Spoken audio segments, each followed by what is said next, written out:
if you have a calling, you can't ignore it. There's a great quote. Wayne Dyer said it. He was speaking in general, but it was, don't die with your music still inside you. And I always thought, wow, like it's very literal in my case. It's like if you feel the itch to do it, to express yourself or to take on a project or do something, you got to do it because, life is short. And the wonderful thing about what I do, and I'm very grateful, I every day I do a ritual of a gratitude ritual, where I consciously am grateful just to exist even. What an opportunity to exist and to be alive. But also to do what I do, to have friends I have, to create the music, and for it to be heard and enjoyed. This is Rob Ruckus. Hey, this is Kate Clover. Hey guys, it's Nick Collins here from The Effect and Better Strangers. Hi, my name is Madeline Rose. Hey, it's Ben McKelvey. It's Tim Howard here from Mike and the Mechanics. Hello, I'm Amanda Lehman. I'm Billy Harvey. What's going on, everybody? I'm Casey Sampson from the band Twist Stop. Hey, it's Tony from Fastball. Hello, everybody. My name is Isaiah Mitchell. Hey guys, it's Matt here from the White Lakes. You're listening to Almost Famous Magazine. Come join us for this interview. Check it out, Almost Famous Magazine. Welcome back to The Hang, everyone, right here on Almost Famous Magazine. Thank you to everyone who subscribed, rang the bell, and shared our channel. It means a lot. We're going to do something a little different today. In this episode, we're going to focus on one album. I know a lot of times we cover a lot of different things, but there's an upcoming album that I think everybody watching is going to really enjoy learning about. So we're going to talk about in particular today, Genesis, The Lamb Lies Down on Broadway, but in a completely reimagined fashion. It's titled It, a celebration of The Lamb Lies Down on Broadway. It's being produced by our guest, Dave Kerzner. He's a multi-instrumentalist, singer, co-founder of the bands Sound of Contact and Mantra Vega. And he's a prog rock aficionado. If you follow him on social media, he also goes by Squids. And you know that he is elbows deep into The Lamb Lies Down on Broadway this past year. So Dave, welcome to The Hang. It's great to have you. 2024 was the 50th anniversary of The Lamb, but you've been working on this a while now. How long and what inspired you to take on such a large undertaking as creating not only an album, but a double album, and one that's this legendary? Well, it's almost the 50th anniversary of when we started doing this tribute album. Or the 20th. Well, actually, it literally has been... we started it in 2011. So it's been a while. It's been a long time in the making. Well, it started with 30 years ago, actually. I played in a band with an artist named Kevin Gilbert. And our drummer was Nick DiVirgilio, who's played with Spock's Beard and Big Big Train. He's in Big Big Train, and he played with Genesis. And he plays on my solo records and in Continuum as well. And he's a good friend of mine. And we did about an hour of The Lamb Lies Down on Broadway at a festival called Prog Fest in 1994. And we had Stan Cody on guitar and bass doing the Rutherford part. We had Dan Hancock, and of course Nick, Kevin, and myself on keys. And it went over really well, and people still talk about it because they recorded it, and it comes up and every once in a while on YouTube and then gets taken down, and it's just got this mystique about it. But a lot of respected artists, even, as well as many fans, have just said that they loved that performance that we did. It was special, and it really was special. And of course, all five of us really loved Genesis, and especially The Lamb. So some years later, Nick DiVirgilio and my friend, our mutual friend Mark Hornsby, did a Genesis tribute called Rewiring Genesis. And they did all of The Lamb Lies Down on Broadway. This must have been like 2009, 2010, somewhere around that time, when I was doing Sound of Contact Dimension out with Simon Collins, Bill Collins' son, and Matt Dorsey, our mutual friend, and Kelly Nordstrom, sorry. And so anyway, when he did it, he approached it differently. They approached it, Mark and Nick, with just reinterpreting it with no keyboards, apart from piano, but no electronic keyboards or anything. And they used an orchestra instead, and then did all sorts of. They had fun with it, They did a barbershop quartet. They did all these crazy things. And when I heard it, I was talking to them, and I was like, I don't know how it came up, but I said it would be cool to do a version with keyboards. Was my initial idea, and because today I own Tony Banks' actual Lamb rig, most of it, and many of his vintage keyboards. But back then, I owned not the actual ones, but I owned Mellotrons and ARPs, and I had all the right keyboards for it. Of course, I did. That's what I used when we did the Lamb in '94.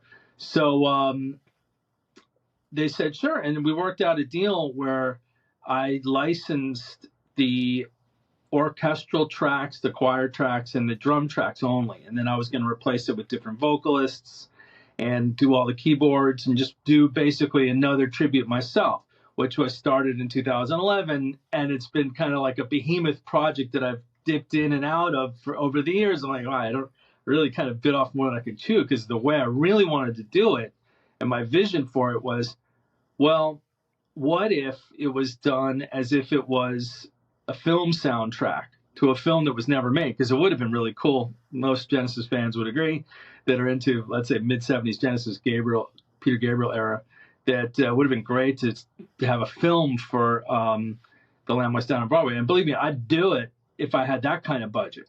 But as it is, it cost me a fortune just to do this fantasy film soundtrack. So to me, the fantasy aspect of it is sounding kind of as close as you could get authentically to Genesis without imitating them, though. Not like, let's say, Musical Box, who would nail every aspect of it and you squint and pretend you're seeing Genesis, but like artists that do their own music, but just have a special sensibility and sound that just works for Genesis. Like Francis Dunnery is the lead singer. He's a pal of mine. And I've worked with him on many things, but this was like, all right, probably the ultimate singer for this, because he was almost in Genesis. He auditioned. He had a band called It Bites, and I always thought that he had a kind of mixed vocal sound between Peter Gabriel and Phil Collins. More Gabriel, but had a bit of that timbre of Phil as well.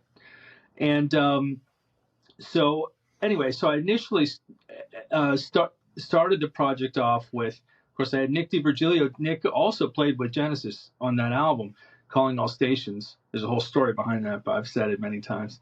I helped make that happen. But anyway, so but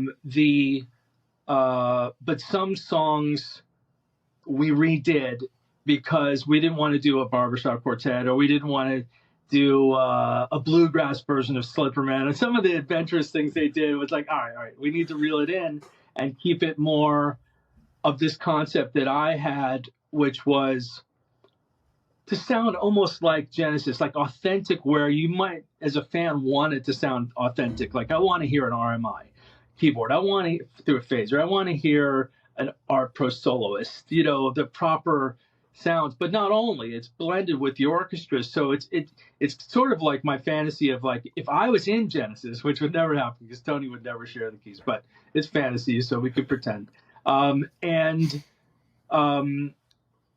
Genesis was playing with an orchestra. So that's what mine. So where Nick's rewiring didn't sound as authentic, I got Martin Levac, who used to be the drummer for the Musical Box, to drum and also sing backing vocals. Again, another person who's like, he's the closest to Phil besides Simon Collins, Phil's son, who was going to work on this too, but that's a separate subject. And we may still actually do a tribute with him. We did do a tribute, Keep It Dark, but another one we've talked about doing. But for this, it's mainly Nick and Martin. And then for the vocals, just to say, I originally was going to have multiple vocalists on the Lamb. and I had Nad Sylvan sing Chamber of 32 Doors. I had Randy McStein, who's now the guitar player for Porcupine Tree Live and Stephen Wilson's band Live, sing Back in New York City. And those are now bonus tracks on the deluxe 3 CD edition of the Lamb, where I have extras on the bonus disc. And the main 2 CDs is all lead vocals by Francis Dunnery. And Francis kind of was the one who convinced me, because he said, this should just be, I mean, he wanted to do it, which was great. Everybody that did this was labor of love, But also he said, well, it's rail, it's kind of like, this is a concept album, And so Fernando Perdomo, who's also, my main guitar player, and bass player in my solo band, Dave Kerzner band, and is all over this record too, filling in spots. He's great. People like Fernando and Matt Dorsey, like I go, and Randy McStein, they're just like, they're true multi-instrumentalists, more than me, actually. And they're great resources, Billy Sherwood as well. Anyway, so Fernando and I are co-producing a separate Genesis tribute album coming in 2025, done in the same, with a similar approach to what we did with Yes for their 50th anniversary, where we have different singers on each song spanning their career. So we started that already as well, but not since 2011, but for the past 4 years. And it sounds really good. A lot of John Mitchell's on, and a lot of cool people are on that, and it's going to be great. But it's kind of like you can't have your pudding if you don't eat your meat. Like I said to Fern, I'm like, listen, I can't put that out before this. People have been waiting. I put it up on my SoundCloud over 10 years ago, and a lot of people who are fans of Francis and It Bites or Sound of Contact or just Genesis have heard about it, and it's been like almost mythical. It's like, is it ever going to come out? And so since it was recently just the 50th anniversary, November 22nd, I believe it was, and my goal was to have it out by then. And I'm still working on this, so I missed the goal. It's probably going to come out, like next month sometime, maybe in a week or two, actually digitally. I've released the first 5 songs. And the reason for that is I'm a perfectionist, but Francis Dunnery is an even bigger perfectionist. And so I have this kind of, I'm very, respectful. I mean, I like to, you can't have too many cooks in the kitchen, but at the same time, Francis is heavily invested in this. And I figure he's harder to please than most people, because he's picky about certain things that other people are like, no, I like drums really loud. I'm like, no, they have to be just, and you're like, all right, so if I can get Francis to like it and me to like it, the mixes, I think I've got something there. I've got a range of, and so far it's worked. The response has been great.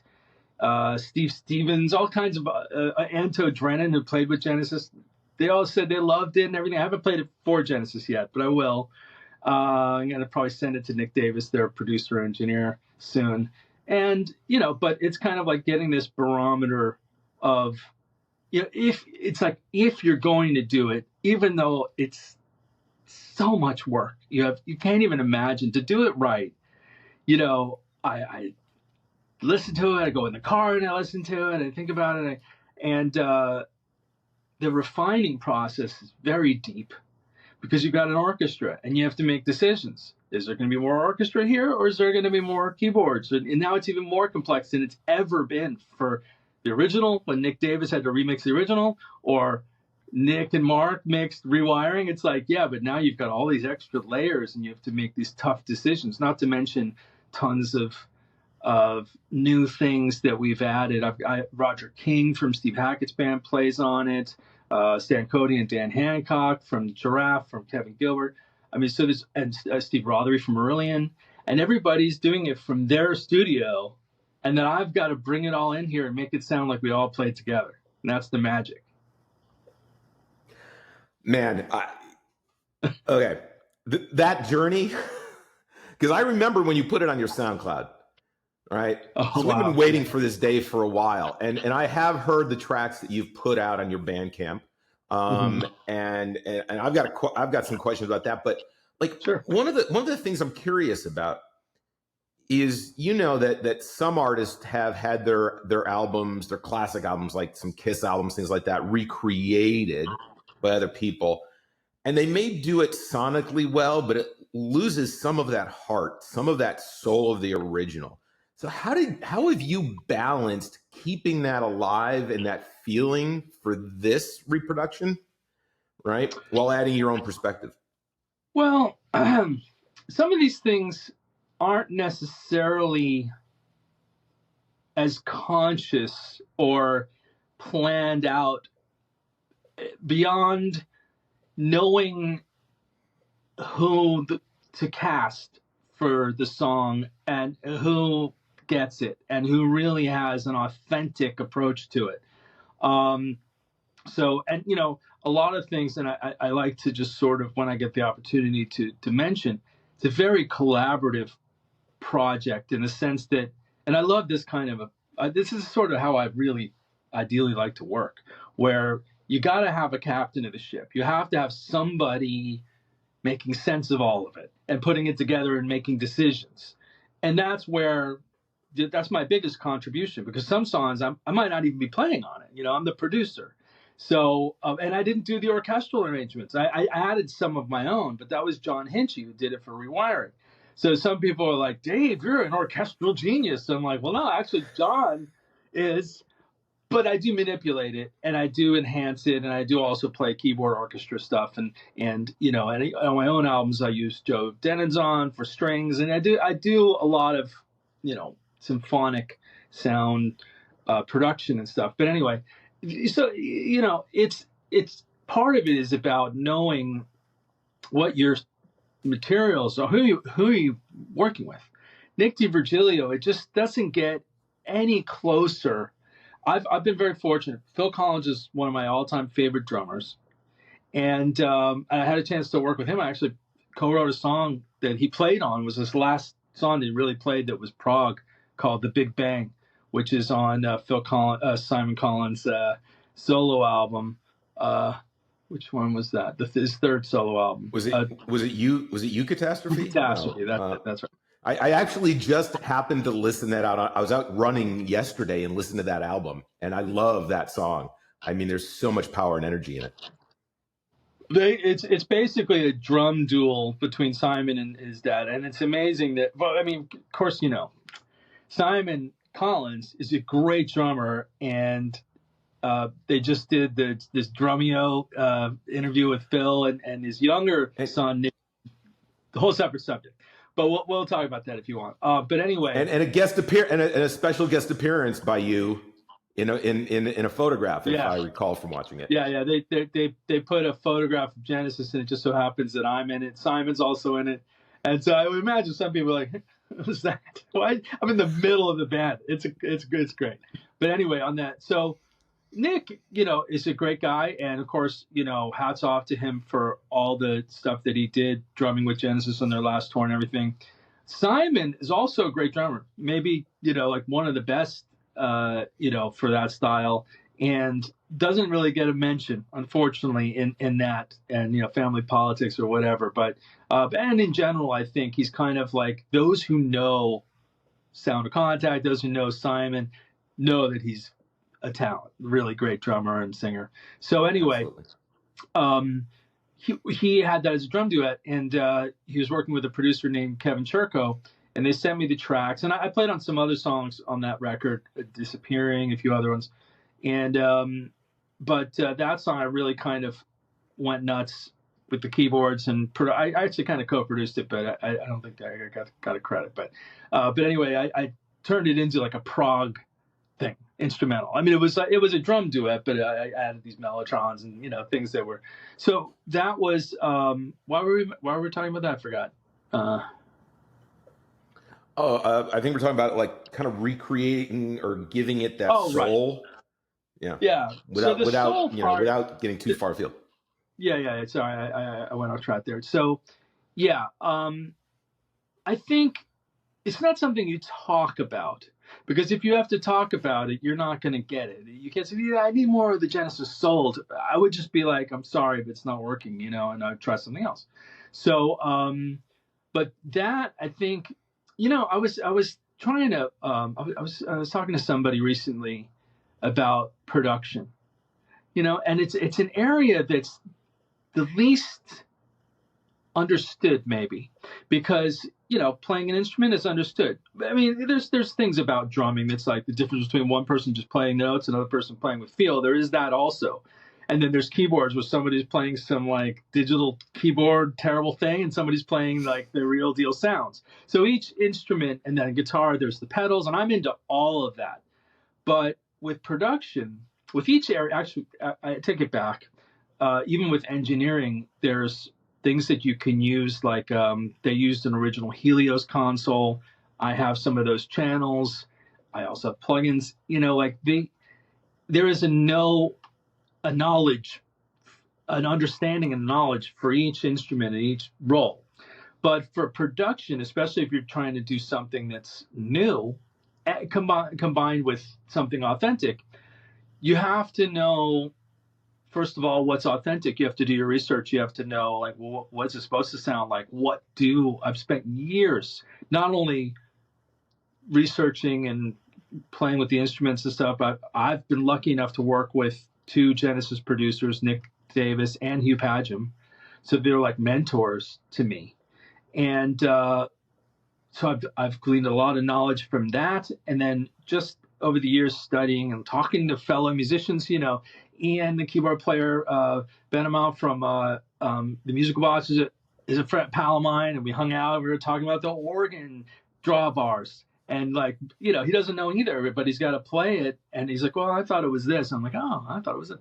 And so, Matt Thomas Overdrive, another friend who helped out and played, guested on the record. He has a Genesis tribute called The Genesis Show, very good. And he does these awesome videos where he breaks it down and plays it. So we're all friends, so we talk about this stuff, and, you learn about because some of it's a mystery, some of it Tony has said in interviews and things. So you uncover the mystery and you understand what makes those sounds and stuff, and try to procure them over the years. Like I said, it doesn't get any luckier than having Tony's actual Mellotron and RMI and things like that. But I wouldn't have needed that to do this. I didn't have that in 2011. But still, it doesn't get any more authentic than that. But then there's this other thing, which is a sensibility. And not just a sensibility, but you have to kind of hear things. And if you don't, you shouldn't be a producer, in my opinion, because anyone could just be like, I want to run the show. It's like, well, it's not just about running a show. It's about a vision, but it's kind of about hearing things along the way that you just, and it's a channel or a skill or it's something you get better at the more you do it. It comes to you. And I would say the same thing in songwriting as well. So it's like if you're struggling to go, how can I make a great song, or how you're using that part of your brain, there's a really good chance it's going to be contrived or just not have that soul or that magic. But if you kind of have an openness, it's going to sound a little whatever, but it's hard to explain. But that's why I want to produce, and that's why I feel that's my biggest strength that I bring to something is I get those ideas. If I stopped getting those ideas, I would just be going through the motions, and I don't know what would be the point, because a lot of this is so much work. I'm not thinking, oh, let me see, how many hours have I spent here? Well, this has cost a lot of money. It's it's not about that. I'm creating the art of it, and I wanted to, and I don't have unlimited time to try every idea, and ideas do cost money if someone's got to play, or it takes time or whatever. So I have to work within a budget, work within some constraints. But basically, I'm listening and feeling that soul and that authenticity in every project. Actually, it's almost like even if I don't want to spend that much time in it, it's just naturally what I do. I'm like, well, how can this be better? How can this be great? How can this be? And I'm not even actually thinking that. I'm just acting that way. I'm open, and things come to me. Oh, this would be great if we actually had a trumpet doing this or a flute doing that or that, and you listen to it. And, over the years, especially if you have that much time, I've had ideas over the years, but especially like when you really kind of put it on the table, like I have in the last 3 months, and be like, okay, now what? And you realize, okay, this song, it doesn't have an orchestra, so I have to create an orchestra. So what would I do? Oh yeah, Counting Out Time. It's kind of Beatlesy. All right, let's go Beatlesy. Let's channel George Martin and little Tears for Fears, and just kind of, and that's how it just sort of works. It comes down to sensibility, and of course, if people like the same music that I like, they like Genesis and the Beatles and Tears for Fears, and it bites or something, I mean, they're probably going to love it, because I'm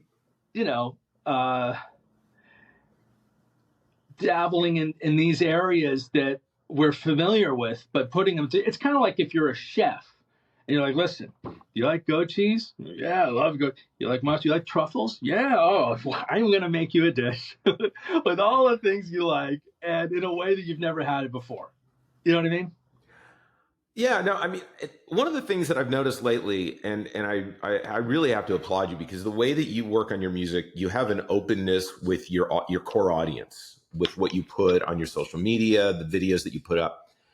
And I think it was a couple of weeks ago, maybe a week ago, every day's Blur's Day, but you did a quick video about, I think, putting some timbales. There weren't any, was it timbales on a song? And like, hey, rototoms, yeah. And you're like, it needs this, I have to do this. And I think that's great, allowing people into that creative process, because there's obviously, I think, one thing that leads into that, keeping some of that heart and soul while incorporating Euros, is the obvious passion you're putting into this. Yeah, I mean, thanks. I have a company called Sonic Reality, and we have sampled instruments since, for over 30 years. We provided sounds for keyboards like Roland and Alesis and Yamaha, and all the software companies, including Apple, and there's a company called IK Multimedia that I'm partners with, and doing that, we've sampled orchestras, I've sampled all of Tony's keyboards. That'll be a library coming out, and drums with Hugh Padgham and Nick Davis and Neil Peart and all sorts of people, and I have those as a library myself. Now, some of those, the ones, not all of them have been released, but a lot of them have. And so people can just buy them and use those sounds too. But for me, I'm kind of like, I mean, this whole project actually, and all the tributes, are under the umbrella label Sonic Elements. And Sonic Elements is my Bandcamp, sonicelements.bandcamp.com. And it's like a label, basically like the music project offshoot of Sonic Reality. So here I am for years as my day job, creating sounds for musicians to use in their music. Also effect plugins, like we did a recreation of Genesis Studio, the Farm Stone Room, the drum room that Phil Collins used. I'm the one who made that happen because they were closing the studio down. That's how I got their equipment. But I'm like, but they're going to mow this down, and this sound is like the sound, So we did the very, very last session there to recreate the sound as a plugin of that room, the drum room that they use for Phil Collins. So I use all those tools in my music, and so Sonic Elements was initially made to be like, all right, why don't I do a Rush tribute if I have Neil Peart's actual drums, recorded by Nick Raskulinecz, Rush's producer, and other things. And so like that. And so I have samples of rototoms, and I have some that haven't been released that are really good too. And I also happen to own them. So I was like, sometimes I'll be like, let me dig up the sample. And other times I'm like, let me just grab the instrument and just bang on it, and do whatever it takes, because it really comes down to, like I said, like if you're the producer and you're listening to it and you're like, what? And I know in this case, like if it's a new song, then you're just listening and you want to hear something. But if it's a song that exists, and you go, I'm missing that bow, bow, bow. Just that 3 little hits, I think. That's all I did on that one song. And I'm like, and I want it to sound exactly how I just mouthed it too. So you pull up a sample and you're like, no, I think maybe, you gotta, there we go. Like you find the exact spot on the instrument and you're like, I got that sound. And to me, sometimes I'll be like, this case, it's very specific. I knew what it was, and I happen to have these rare things called the big rototoms. But other times, and I kind of learned this a little bit. I didn't learn this, but further enforced by the sessions that I did with Ken Scott and Bob Siebenberg, the drummer for Supertramp, where we recreated the sounds of Crime of the Century and Crisis What Crisis, Supertramp albums, and they didn't have sampling back then in 73 and 74. So it's exactly what he said. It's like, well, we just heard something. We were like, how do we get a sound to do this? And they would take like a metal plate and bang it and put it in water. And that's on the song Crime of the Century. Go, ding! And they would just go out in the field and record these things on a Nagra. And I love that. And people rarely do that probably these days. Would be lucky if they, have sophisticated sample libraries and everything else that they actually bought. But either way, to me, I am very much a combination of the old school way of just pick up a thing and bang on it if it gets the sound you want, to modern, massive sample library, use mostly my own just because I know it. But and using plugins and whatever it takes. It doesn't really, it matters to some extent. I won't have AI do it for me, but I draw the line where I don't want something else to create for me. But I will use. I have used AI type tools. Well, I've used AI for learning, for extracting parts and listening. That's useful. Don't actually use it, but I listen. And play along. That's, I think, is a great use of it. Also, put some of the plugins I probably use some kind of AI to fix audio problems like noise and crackle and things like that. And that's where and that's another thing, actually, to know your tools to be able to restore things, because sometimes you get tracks and you're like, this is great, but there's a little click in there. I'm like, oh wait, I have something that I use this product called Isotope RX that does it. So yeah, all your modern tools mixed with the same stuff that they would have used in the 70s. Well, you're fortunate. If I remember correctly, you mortgaged off, what was it, your spleen, a kidney, and one of your children in order to purchase all of that great equipment from the farm. So I still have access to it. Debt but it's worth it. I borrowed a lot of money, and I've paid a bunch of it off. Actually, I paid most of it off. Well, not most, but at least more than half of it. And I have to sell off some other things. It was one of those things that are like, all right, I have to. And I ended up buying it. I didn't buy it all. I cherry picked a lot of the keyboards, so other things too, microphones that they use for fill, drums, and a compressor called an 1178, and some other things that. Oh, Mike Rutherford's 12-string Shergold, the top part of his double neck. That's just such a unique, special instrument. I would have gotten the whole double neck, but I think he kept the bass. But yeah, so I had to, go into debt. It was worth it, and I'm figuring out ways to pay it off. I mean, even the sale of the Lamb. And also some of the sample libraries that came out of it. That was another aspect of it, too, was like, all right, I'm going to do a Tony Banks keyboard sample library, and that'll help pay off buying Tony's keyboards, and that generally is my business, buying instruments to sample them. So it's just not usually that elaborate. I'll usually buy one thing at a time, and then sample it, and eventually it recoups from that. So, but all of it is, again, it's what I love. It's not always done as a business.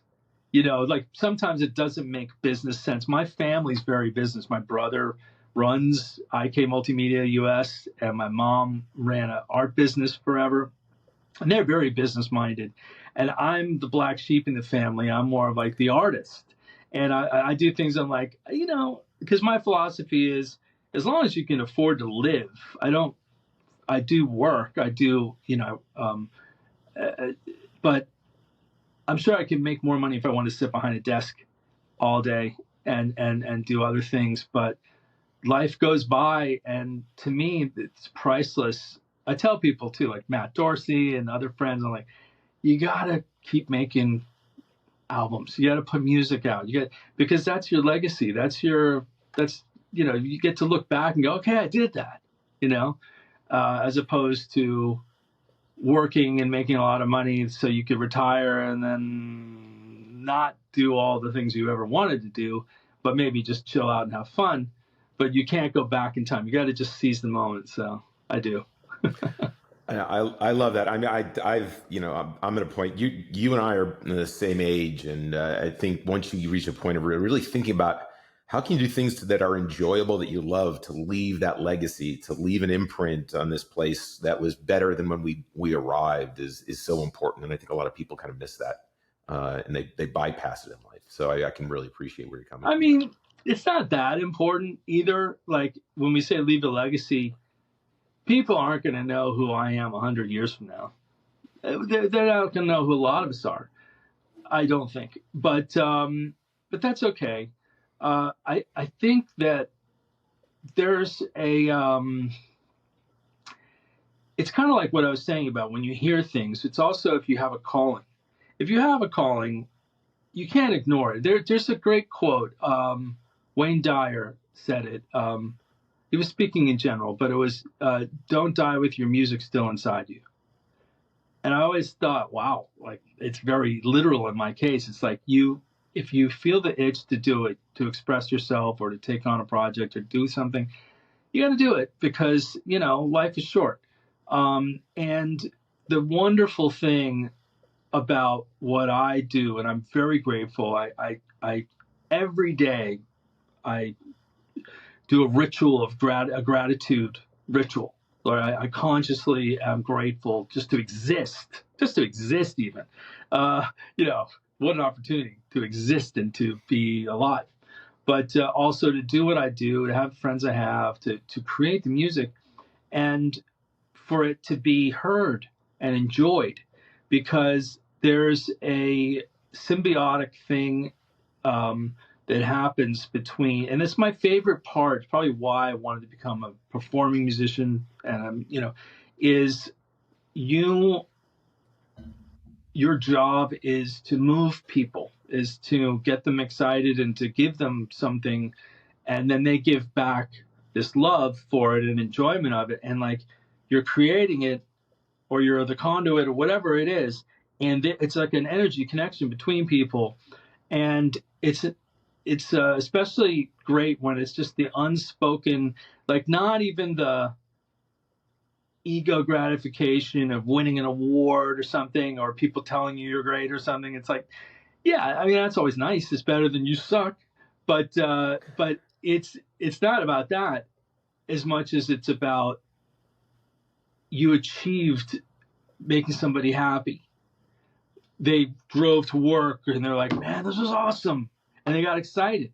And you created something that made that happen. And if you didn't bother to do it and you sat there and watched TV, then that connection would not have been made, and they wouldn't have anything to listen to. They'd be listening to Justin Bieber or whatever.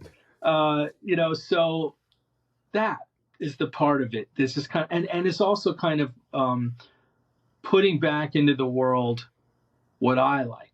So when I saw Genesis, or when I listened to an album and I was like, man, this is awesome, we need more of this in the world. I'll do it. I'll contribute to that. I think that's great. I mean, I feel the same way, you know, with my photography and the art that I make. I mean, when you have that opportunity, you gotta take it. You've got to run with it, because we don't get more than one shot at this. At least as far as I know. I mean, there could be other proof out there that I'm not aware of, but you can't believe everything you read on the internet. Hey, I'm curious, because you mentioned earlier that you were going to send this off to the members of Genesis for them to listen to. Have you talked with any of them about the project previously? Did you get any input or ideas or feedback from them that became part of this new recording? No, I mean, the only person from Genesis really that I talk to is Steve Hackett. He's someone I can genuinely say is my friend. We could go out to dinner. He also happens to be one of the nicest people in the music industry, period. And many who have met him are just like, he's just, friends to all. And I'm friends with Anto Drennan, who played with Genesis for Calling All Stations tour, and of course Nick. But my main buddies are Jeff Collingham, who's Tony's tech, and Nick Davis, who is their producer engineer. Those are my friends, and anytime I'm talking to the other guys, it's sort of because of them or through them. In fact, the picture that was in the documentary of me with Genesis and Simon was taken by Jeff Collingham, and so he's the best, and Nick Davis as well. So Nick knows that I've been working on this. I haven't talked about it a lot, but he knows I work with Francis, and he worked with It Bites. So he's worked with Francis and Marillion, and then he's been Genesis producer engineer for a long time. So anyway, long story short, when I do send it, I haven't sent anything in a while. I did send them, though, it's kind of funny, a long time ago. I sent them a VHS of us doing the Lamb at Progfest. And at the beginning of the video, we do this little skit where Kevin comes out as Rail in the audience with a boombox playing Invisible Touch. Oh, actually, before that, there's like this radio stuff he's listening to. And then I do the voice, the Casey Kasem voice. Hi, I'm Casey Kasem, and you're listening to American Top 40, something like that. And I say, now we're going to do a golden oldie, Invisible Touch, from Genesis. And the audience boos, and then he smashes the boombox, and then we start the Lamb. So the audience roars. So it was like a whole thing. And I sent it to them, and then I asked Nick, I said, hey, so what did they think? And he said they were very amused, which means they probably saw that beginning, probably okay, didn't watch it or something. I don't know. But another interesting thing that happened is years later. So Nick DiVirgilio was one of the drummers on Calling All Stations, the album without Phil Collins. And the reason I helped get him the gig was because I didn't know Nick Davis yet, but that's how I made friends with Nick, is because Nick Davis is because in the early days of the internet, Nick DiVirgilio was on tour with Tears for Fears, and people were chatting in some group, Yahoo group or something, about who should be the next drummer. I said it should be Nick DiVirgilio. He's drumming with Tears for Fears. We played the Lamb. He gets it. He'd be the guy. And I posted it accidentally 10 times. So everyone was like, dude, spamming the group, man. I'm like, I don't know how the internet works. It's the late 90s, I hit it too many times and it delayed. So anyway, Nick Davis apparently saw the post and was like, oh, he plays with Tears for Fears. Maybe he is the guy. And so he got the gig that way. And but anyway, so years later, so he got the gig playing drums. When Rewiring Genesis came out, somehow Tony heard that.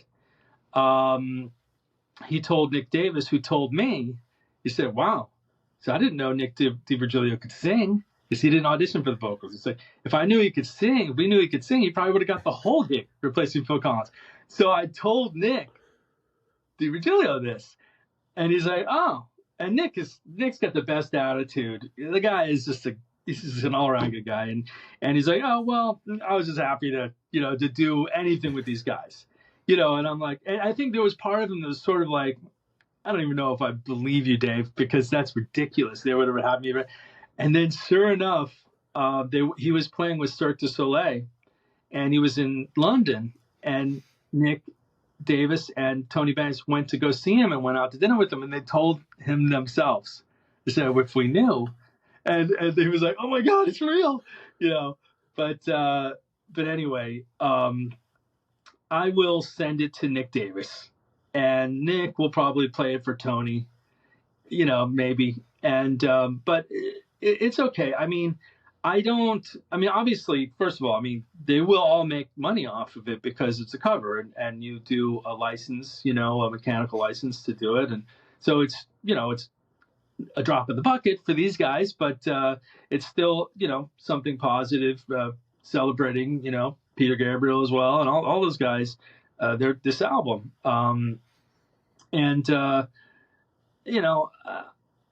Even Steve Hackett. So the Steve Hackett story of this is, I initially asked Steve if he wanted to play on it, and in 2011, and he said, because he had just played on Simon's record, and he was cool, and it seemed like he would be open. So I asked him, and he said, I can't tell you why yet. And then I got news that he was doing Genesis Revisited too. And so I emailed him like, oh, okay, now I know why, of course. I said, if you want me and Simon to guest on your record, let us know. And we did. We ended up playing on Supper's Ready, and Francis Dunnery as well. I got Francis on there. And I helped get Nat into the band because of the demo that he did for us. The Chamber of 32 Doors is what he played for Steve to get that gig. And so it was all sort of interconnected. And then Steve ended up playing on my debut solo album, New World, and on Stranded, and the song called Stranded. So when it came over the years, I don't know if he initially planned to be doing Genesis Revisited all these years since then, but it was such a success that, it's almost like, how could he not? Everyone loves seeing him do it, right? So, and he even just recently did Lamb Highlights. So I was thinking, well, at this point, I've worked with Steve like 7 or 8 times, and we're pals and stuff, and he probably would do it. But I'm like, maybe, there's only so many times you can ask. I might have already asked too many times. I don't know, but I'm like, at this point, it's beyond, let's say, a novelty, or even needing per se to just have a member of Genesis on it. It's sort of like, well, this is our tribute. I don't know. I could go either way on it. I could argue it either way, because for the Yes tribute, we actually have people from Yes on it. So, I don't want to be a hypocrite here, but basically, I think it comes down to this. If I had one more ask of Steve Hackett to play on something, would I want him to play on a Genesis song or an original song? Because he'll play on an original song. He'd probably enjoy more playing on an original song. So I'm saving it for the next time I do a song that I wrote, and if I'm going to ask Steve Hackett. So that's why he's not on. You didn't ask the question, but it's all related. Well, you have over the years become kind of the center of the Genesis universe, with all of these different individuals that you've brought into their sphere and then have come into yours. I'd like to ask you a little bit, because you've up to now you've posted a few of the tracks, and some people may have heard all of it in your sphere, or most of it. People are getting a sample of it now. And it's really interesting, because what you've done with the introduction leading into just The Lamb Lies Down on Broadway, right? That little bit, those themes on the front end of it, right? It gave it a whole different texture and feel, and I really enjoyed it. I'm kind of curious, what are some of the other touches that you've put on the album that are really to you, special moments that people should look out for once they have a chance to hear it all? Well, I mean, there's almost two different things. One would be special moments. There's all sorts of special moments. I don't know. That'd be too difficult to per se. And then the other is, what have I embellished? In terms of arrangements and things like that. And even deeper than that, what's the philosophy behind it? Because I think you got to be careful. Even that, I went back and forth and should I do it? Should I not do it? It's a little bit like, because it's you're dancing around sacrilege, to change anything that's great. It's one thing if something could have been better and then you're improving it. But when something is as great as The Lamb Lies Down on Broadway or Dark Side of the Moon, which we've also done covers of, it's like, all right, the standard is here, and you're lucky just to hang, and maybe you can do other things differently, or there's certain sonic things that I can do in 2024 that in 74 when they were in the state they were in, didn't have the luxury of signal to noise, and even things that are just sonic, but anyway, it comes down to the sensibility and the sort of like, well, why? If you're doing it just to do it, it can kind of be, and some stuff borders on that. Like, I'll give you an example, but it's forgivable. So you have to know, like, well, how far can you bend this to be like, yes, that's true, but nah, it's okay because I'm getting this out of it. So I'll give you an example. Fly in a Windshield. So Fly in a Windshield, I had two different guitarists take two different approaches to the guitar solo. And it's not even technically a guitar solo section according to Tony Banks. And so it's actually low in the mix on the real thing. But, most of us, if you go see Steve Hackett play live, it's a guitar solo.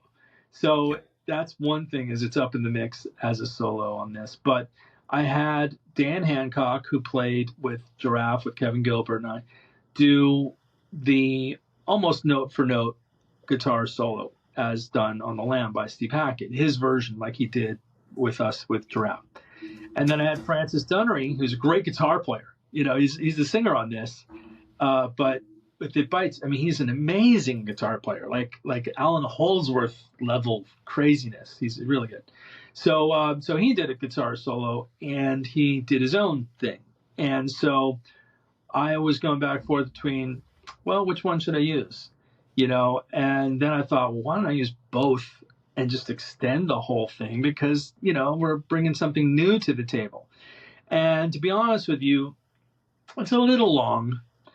For proggers, there's no such thing, but I'm both a progger and a classic rock, concise. Not concise, but I can appreciate both, this sort of balance of self-indulgence versus, keeping people's interest and pacing of the song. So it pushes it a little. A friend of mine who's more that way was like, it's a little long, you should cut it down. I'm like, nah, you can't. It's like that movie Amadeus where they tell Mozart, which notes would you cut out?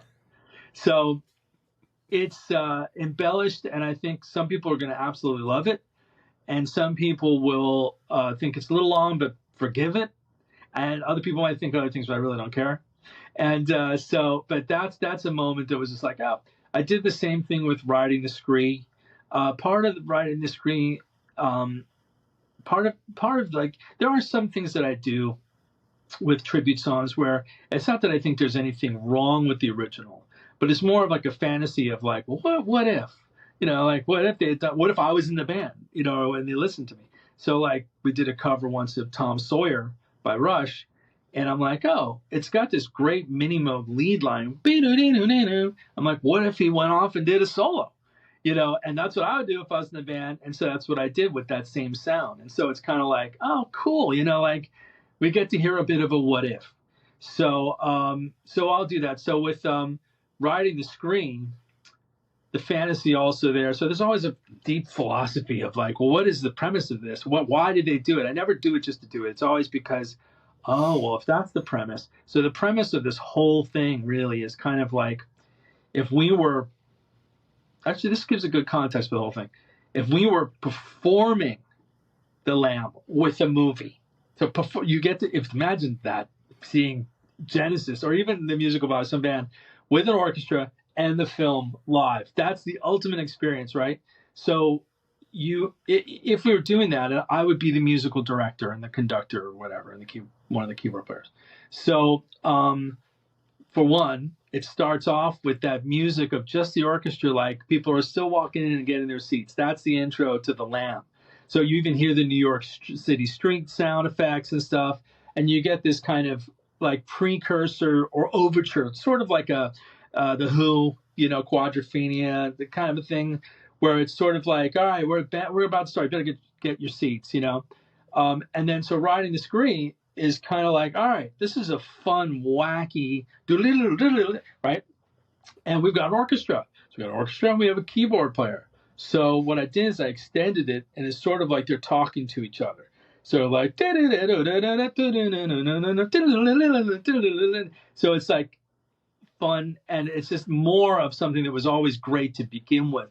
Sometimes on these albums, something happens and it happens kind of quickly, and you're like, oh, I wouldn't have minded if they did that again, or if they did more of that. So when that happens, I'll take advantage of it if I can get away with it, if it works. So there's moments like that. And then there's other moments where I don't do it because it's not appropriate. You don't want to be annoying. You don't want to, change it just to change it, or just be too, you're taking a risk. And so when I take that risk, it's an educated guess of sort of like there's a meaning behind it. There's a reason. There's like, oh, well, wouldn't it be great if that was longer? Or wouldn't it be great if it went into something new? And, wouldn't you be excited if you saw it live from them and they improvised or, did something here? So like the waiting room, for instance, is totally wild. Our waiting room is like 2 or 3 times the length of the one on the album. It's the Evil Jam, and they actually it's one of the few songs they improvised on live. And so we have lots of improv and lots of sound effects. If you like Sound of Contact, it's sort of like some of that. And, meets the Beatles, meets, all sorts of different, stuff that I've done on my solo records. So you hear a lot of my kind of style of sound effect, soundscapes and whatnot. And it jams. And again, because you got, Nick DiVirgilio on drums, man. This guy is a monster, is ghosting and everything. So you're just playing the gold, so everyone else just fall in because you're only as good as your drummer. Anyway. That's great. I mean, look, I think those people who have been a fan of your music and know and understand how you work would never even think of the decisions you make creatively as ever being cliche or unnecessary or even marginally disrespectful to source material. So I think that, one of the things that I truly appreciated listening just to that when you released The Lamb a week or so ago. And one of the things that I'm really looking forward to is just that beginning piece started to create some theater of the mind, and you put me into that theater or that movie. And I think just on that bit alone, that is a monumental success. And now if you can keep people there, I think you're going to have them captured from front to back for sure. Yeah, that's the goal. And I think, like I said, I can't take all the credit because the people I'm working with are amazing. They're the best people to work with, in my opinion, for doing this. So I'm working with gold. And it's just a question of, keeping that consistency. You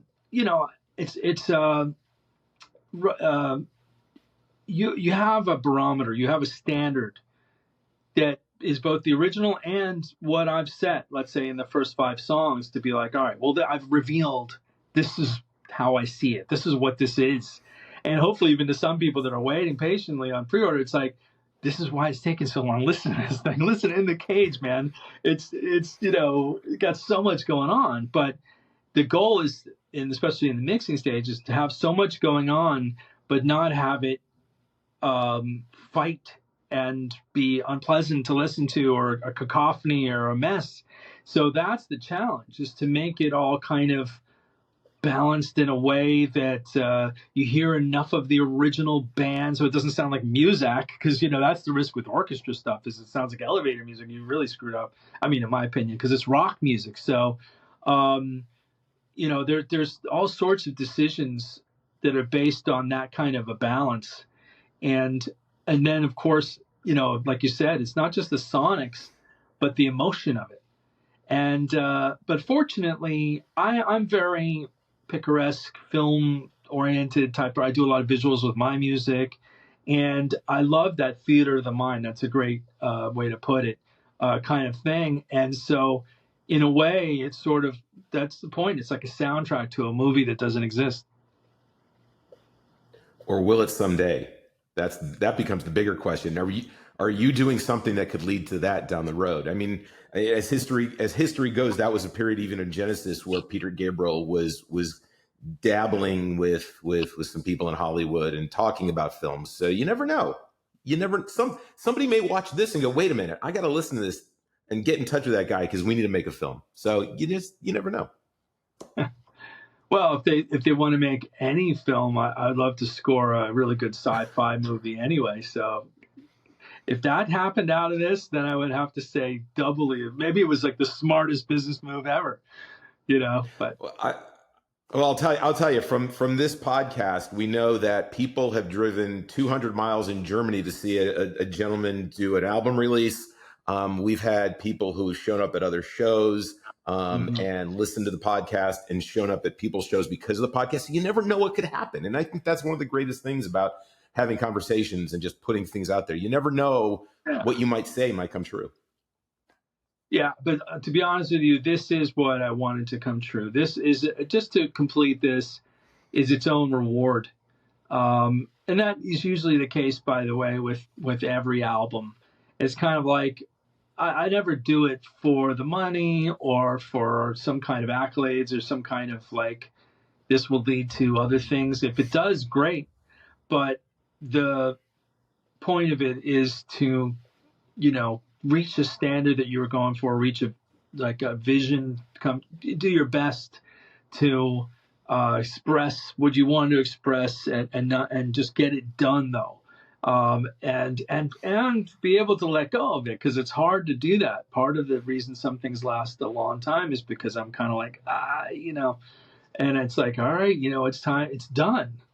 I could listen to those 5 songs and say, wait a minute, maybe I could. And it's like, no, I got to move on. Even with Francis, I'm like, dude, I got to move on. Like, we're getting into minutia, that no one's going to notice. And it's like, but he's like me, but he's not as bad as me, and then he's worse than me. But we're funny, the two of us. But yeah, I mean, I'm happy to just do it. I'm thrilled that people are enjoying it. It's been very successful. As for a tribute album, I think it's been the biggest response that I've had in terms of pre-orders and stuff. So there's definitely interest in it, which is great. That's the other thing that Francis agrees with too, is just like, what? Just the fact that 50 years later, people love this music and want to hear. I think even Genesis would be surprised and kind of delighted, especially Tony Banks, to know that we care this much to put this much effort into it, but also that people are into it, that they're like they want to hear anything related to this album that would be new.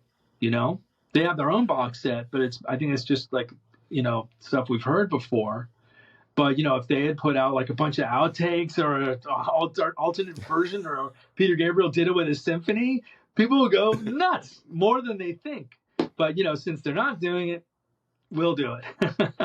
There you go. I've got one more before we talk about, because I think it's important that people know where to get this and Sure. and how to purchase and support your efforts. But I've got one other question that you kind of led into that I'm interested in, because I know, following you on social media and seeing your reactions to certain things and your opinions on everything from soundtracks and songs and how fans react. There's always been that Genesis tension that started right around, Peter Gabriel leaves, Phil takes over. Phil had to recreate Pieces of the Lamb when they took it live. And there's always been that, am I a Gabriel Genesis? Am I a Collins Genesis person? You know, the original era ended, started another. What kind of feedback either are you getting, or how do you think fans of one era or the other will react, given that this was such a poignant time in the band's history? Oh, I don't know. I mean, I think you're either a fan of these songs, and if you are, then you'll love Francis singing with Martin Levac, singing backing vocals, because that sounds like Gabriel and Collins, you know, with their own twist, which is great. It's like it sounds a lot like it, yet it doesn't. It's perfect balance to me, and that's been the response. People who knew who Francis was and people who don't. People who don't are like, who is this singer? Nails it. And it's like, yep, I knew that for years. You know, a lot of people knew, but like, you know. So, and I'm also friends with Ray, by the way. I think he's great.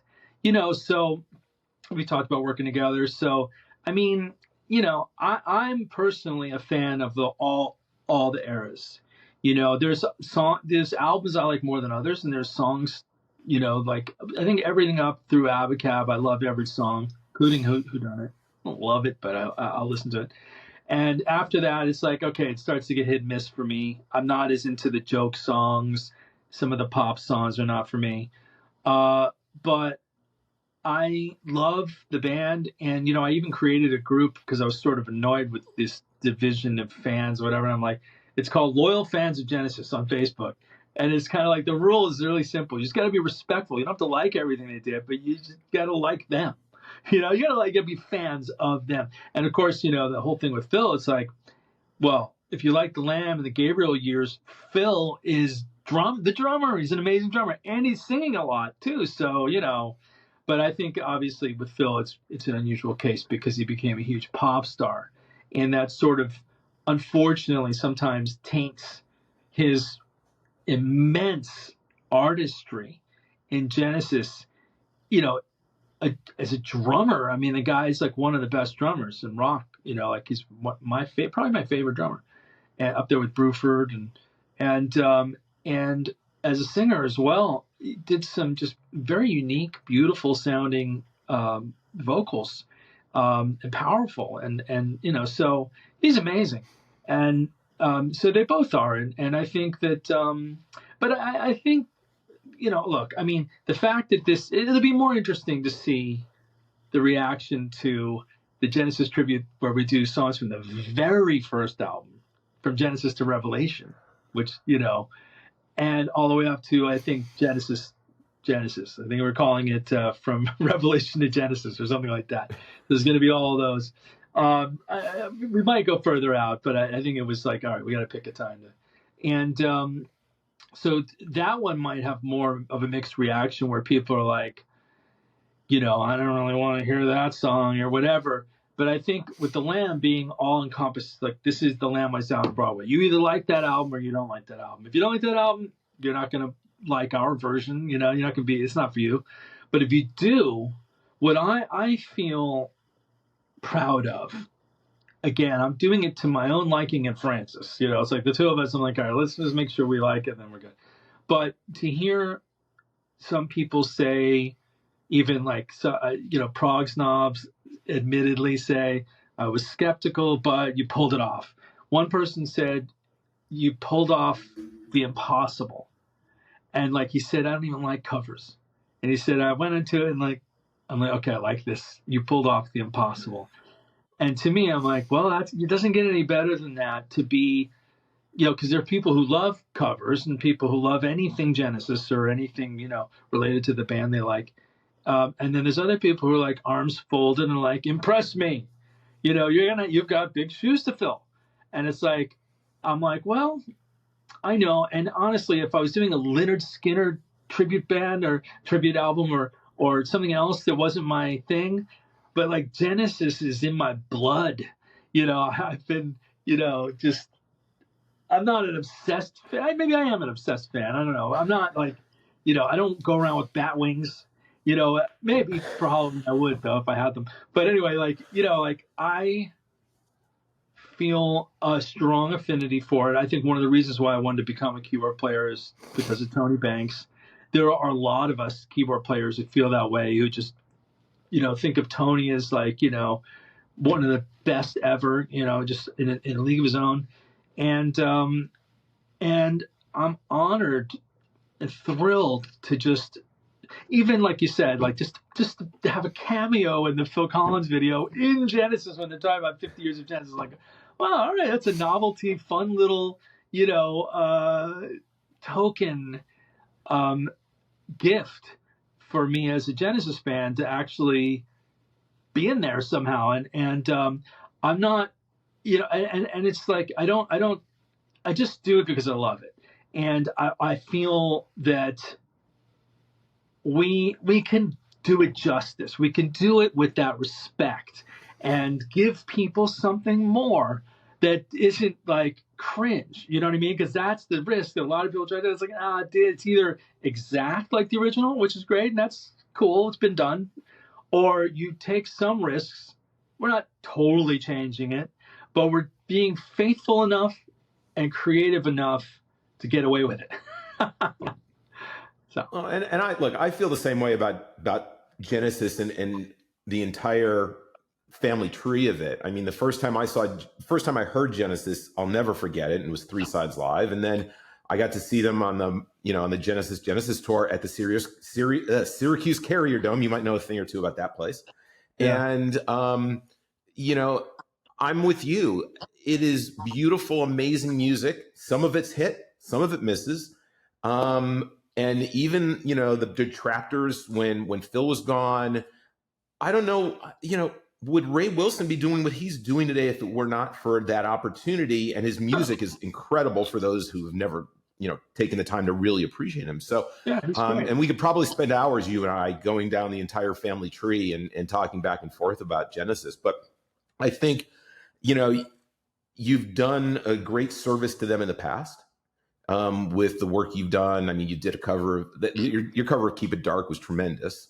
And I have no doubt that this is going to be a really great, well-received piece of music. For those of you who are not on the earlier side of Genesis camp, you got to give this a try. Because I, without having heard all of it, he's hit the nail on the head. He set out with a goal to make this cinematic and make it like a show and a performance. And from what I've heard so far, dude, you've really done it, and you've knocked it out of the park. So I'm thrilled about that. Thank you. For you. Let's talk about buying the album, because everyone who watches this podcast knows that I prefer we consume our media through purchasing as opposed to renting. Because a lot of people are into renting these days, but artists like Dave and so many others, you can do 1 million streams and get a 38-cent check in the mail. If you get a check, that is. Where can people find it? Where's it going to be available? I know you've got Bandcamp, but where else are people going to be able to get a hold of it? So sonicelements.bandcamp.com is my main store. That's where you buy direct from me. And I've got a warehouse that we use to ship out CDs and everything that Sonic Reality uses, so I'm able to do all that worldwide. But we will have the CDs available. Not all of them, just I think the 2 CD version will be available. So we have a 3 CD version, deluxe edition, that's only on my Bandcamp. The 2 CD regular version will be available through Just for Kicks in Germany, also servicing Europe. It'll be probably Burning Shed. I haven't talked to them, but sometimes they carry my stuff in the UK. Amazon as well, it'll be available. And you should be able to get the regular download from iTunes and Amazon. And I'm not going to be streaming the whole album. I've kind of stopped streaming entire albums because I feel I have mixed feelings about it. Part of me wishes that I could, because I use Apple Music for reference, and sometimes I want to just listen to something, and I buy all the albums that I love, but it is convenient to have, and you can make playlists and you can do different things. And so I feel bad that it's not all on there, but they don't pay fairly. I don't want to get into the whole thing, but it's just basically if they ever fix that system, it's ruined the music industry, especially for smaller artists, like that reach less people. If you have millions and millions like Taylor Swift, it adds up. But at a fraction of a penny per stream, it just doesn't add up to recoup anywhere near. When you sell it on iTunes, you're only getting like $10-15. So even that, you figure, let's say if 1,000 people buy it, it's $10,000-15,000. How much do you think I spent making this thing? Probably close to 100. So 1,000. So, some albums are, they're up there, maybe not that much, but a lot. And so, it does help. So when I sell, let's say the $50 3 CD version with the high res download and the it's signed and all these extras, that is how I recoup or attempt to recoup. So you're paying directly the artist. But I will sell a download regular version on iTunes, and I think at some point we may do a Blu-ray 5.1 of this. A lot of people have asked about it, and it's kind, and they don't have. Well, they have the original. They don't have a Blu-ray, and the other people. Some people have asked about Atmos. I have an Atmos mixing studio, but we'll see. I think probably for streaming, I'm going to release either singles or I'll release the 5 songs that I've released so far, just so people can get a taste. And my philosophy, I think it works. I mean, I could be totally I don't know, the wrong approach, I suppose, but because I'm one of the only people who does it. But, some people don't put it at all. I like to put something from the album on streaming so that people can discover it and then hopefully want more and buy it. And it seems to work because it's kind of like, well, why would you buy it if it's all right there, But if it's not there and you like it, you're like, okay, I got to buy it. I got to buy this. So that's how I generally approach it. Anyway, but yeah, sonicelements.bandcamp.com is the place to go.